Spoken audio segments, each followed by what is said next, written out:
Hey, this is Paul, and today I'm going to show you how to root dragon fruit cuttings. As you can see, I've done it thousands of times, and it's one of my favorite things to do. So during the summer, you want a different strategy, and that's going to be using soil. In fact, this is Sunshine Mix number 4, and that's what I recommend using. Now, you can use a rooting hormone as well, or I really like using Vermistera's Vitality, but honestly, it's optional. This time of year with our summer right now, in the middle of the growing season, you can take a young or old cutting and just stick it in here. Whether you put on that rooting hormone or not, this thing's gonna root in no time. So what you wanna do is very carefully, especially with this Hylocereus broxensis here, it's very, very sharp spines here. What you wanna do is you wanna carefully tie it on with planter's tape to a post. I like to use these bamboo posts because we grow lots of different types of bamboo, but just about anything would do that's not metal, so it doesn't want to transfer too much heat. Now the key is when I root these is I always stick the node graft right barely into the soil dry, and then I water it really heavily. So again, you don't want to go too deep, just slightly in there, just like that. That's what I like to do.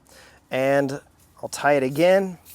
And this thing will root in just about a month using Sunshine Mix number 4. And what I mean by rooting, it's gonna have this whole 1 gallon pot full of roots. So young cutting, old cutting, it doesn't matter. Here's another one I'll show you that I like to root. Here's a nice, beautiful, large Hana.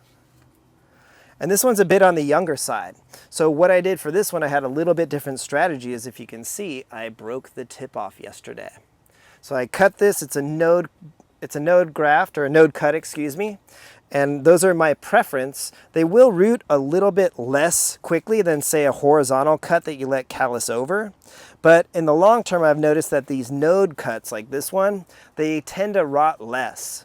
So it will root less prolifically, but the benefit of a node cut over a flesh cut is going to be that, in my experience, they rot less often. So I prefer a node cut just like this one.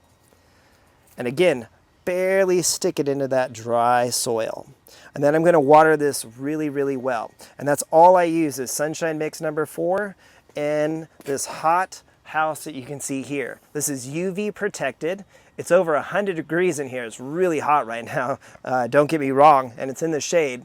But they love this high heat, and they do not like sun. In other words, the worst thing you could do with a cutting like this is go put it out in the sun. This thing's gonna get sunburned in one day, and you're gonna kill this beautiful cutting, especially because some of these are so expensive nowadays. You gotta be really careful with when you're rooting them.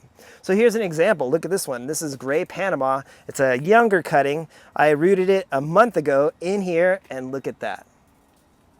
So we've done some other videos on our potting soil and rooting strategies here, but this is how I do it, and I've done it again and again. Look at all of these. And I've been 100% successfully doing it this way. So no rot. I mean, look at this little Sunta 5 Paco. It's even got a flower bud. So this time of year, this is the #1 way I like to do it. Young, old, small cuttings, it doesn't matter. I broke off this little Queen Daenerys, look at that, and look at the roots. I mean, look at that little plant. So this is the most successful way I've ever been able to root dragon fruit this year. This has changed everything in my humble opinion. I really hope you guys give it a try because it's working out awesome for us. Now, please give us a like and a subscribe because this will not work in the winter time. I have a new strategy I'm going to share this winter on how you can root these beautiful cuttings all winter long. So give us a like, subscribe, and we'll share that video this fall. All right, take care.